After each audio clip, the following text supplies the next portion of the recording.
Trubor nagaslem jong unongsan Hima.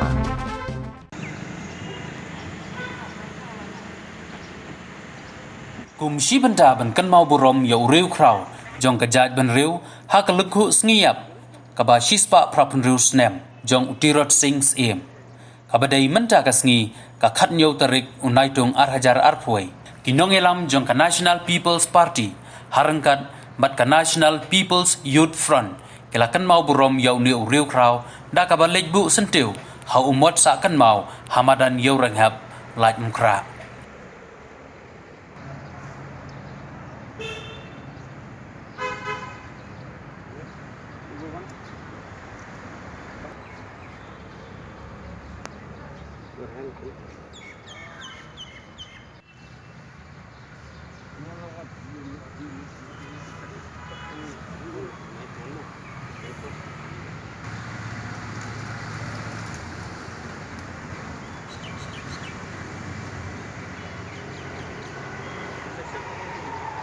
Habakran hakane kasngi u National General Secretary ka National People's Party u James PK Sangma ulaong ba utiro sing udai waine ki Riewkhraw jong ka jaj ban riu bachelor bat balen lade banyada yala ka jong ka jaj ban riu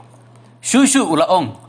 ba hakane kasngi ka badai kasngi jong ka jingklat no jong uni u Riewkhraw nagaliang jong ka seng kalakan mau burom ya uni u Riewkhraw bat kadai ka Kamram Jongi ki Longdien ban buat ya ki Dienjat Jong uni Riewkhraw usim tirosing. On behalf of the National People's Party, along with the National People's Youth Front and our leaders from the NPP, to pay respects to one of the greatest freedom fighters of India. Utirot Singh was a person who epitomized valor, integrity and bravery, and today this is a day that we should remember as a day to remind each and every one of us that it is our bounden duty to serve the people like Utirot Singh served his people,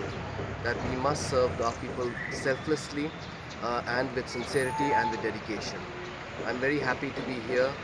and this is a great day for each and every one of us.